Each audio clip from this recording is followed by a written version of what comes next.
Hello there, and today is day 4 of my Mediavent calendar. And today, in the Mediavent calendar, we're going to take a look at several 20th Century Fox licensed video games.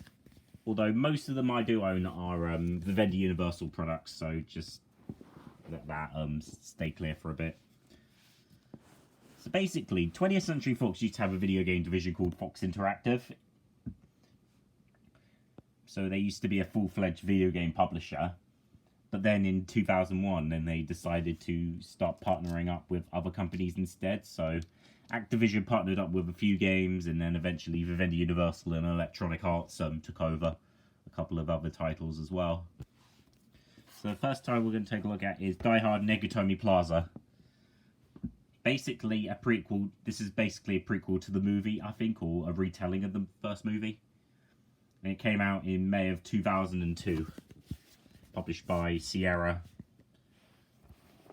Developed by Piranha Games.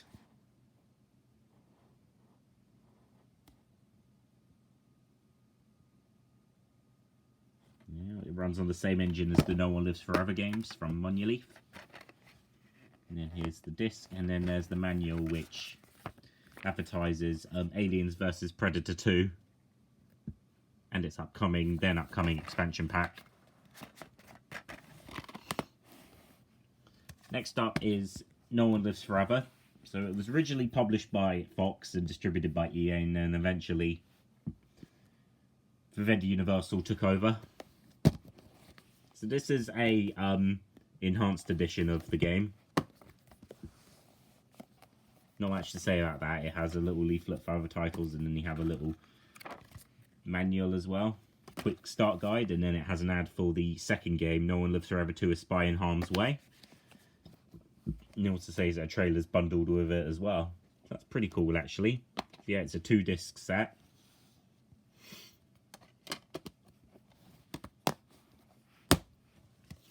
Here's the PlayStation 2 port of the first game, released in May of 2002 as well. So it's technically just a port. It's also from Monolith and Vivendi Universal and Sierra and Fox Interactive, so there you go. And then the back, there's nothing on the back other than a picture of Kate Archer on there. Not much to say here.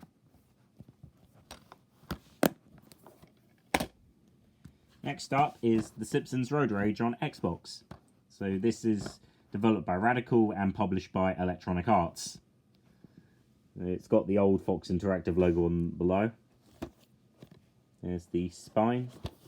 And then here's the back where it says distributed by Electronic Arts.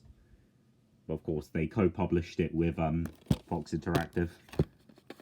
Here's the disc. And then here's the manual.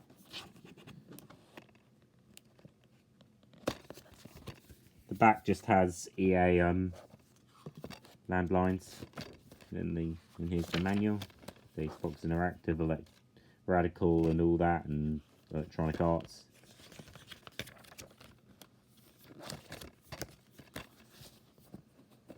So yeah, they were a partner on Simpsons games even before the exclusive deal took place. Next up is No One Lives Forever 2: A Spy in Harm's Way.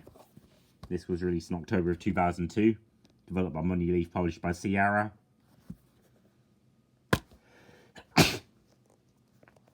And then here's the disc, and there's a key code there. Sorry, I don't know why it's there. And then here's the manual. And then on the back it advertises a game called SWAT Urban Justice, which was cancelled. I think it was replaced with SWAT 4, actually. Next up is Die Hard Vendetta.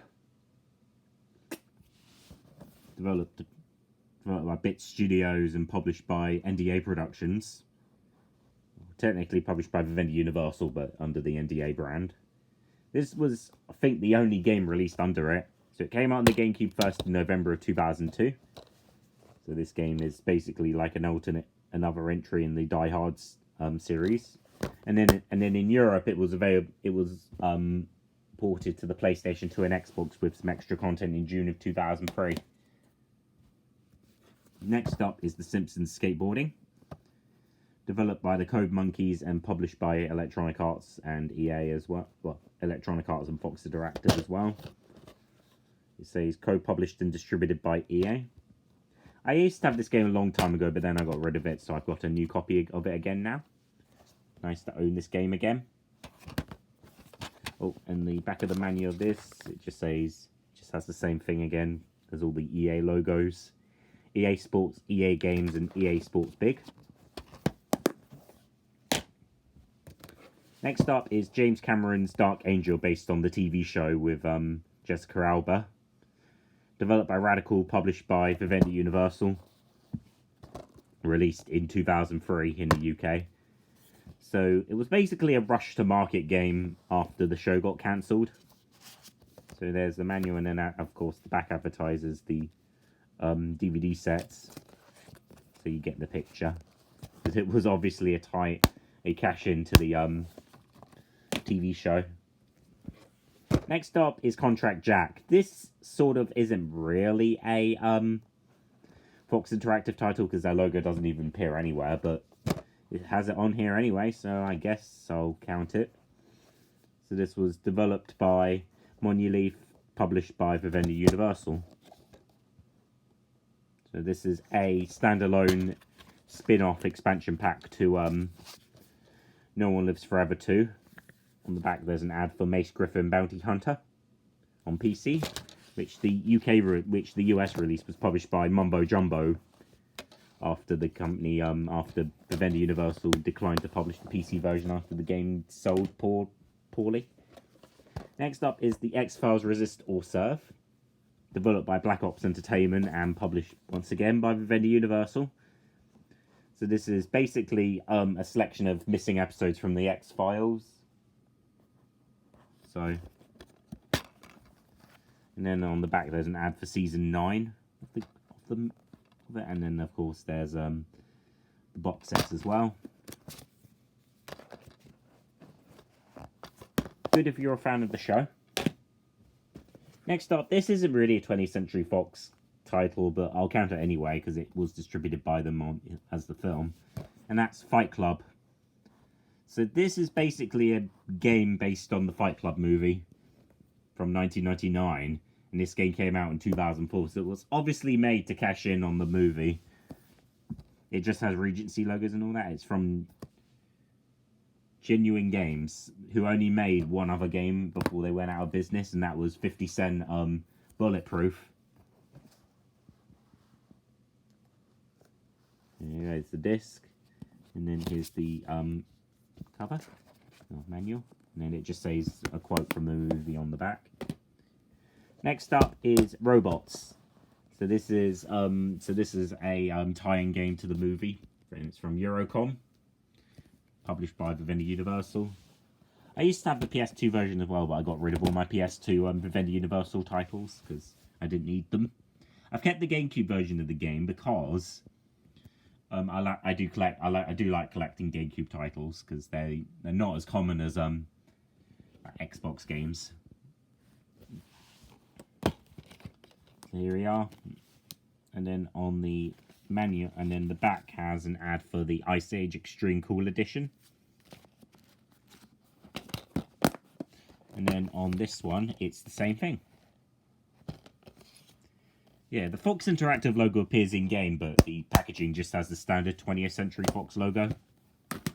And then also from Eurocom, and released in 2006, is Ice Age 2 The Meltdown. So, yep, a tie-in game based on Ice Age 2. Oh, I forgot to mention, Robots was released in March of 2005. Fight Club, December of 2004. March 2004. October 2003. February 2003, and you get the idea. They're both the same game. There's also a Wii version, which I haven't got yet, but which has some extra stuff that's not seen in the original game. Nothing on the back, just advertisements for Vivendi Universal and all that. And then here we are. It's got a BBFCU rating. And then the back on this is just once again the same. So then Fox Interactive basically ceased operations after that and 20th Century Fox just licensed their regular name out to publishers, and they still license them out to Vivendi Games. And here we go with Aragon, released in November of 2006 to coincide with the movie. So the Xbox version and the PS2 and the PC versions are all the same. Also, the 360 version is an enhanced port that adds an extra level and all that.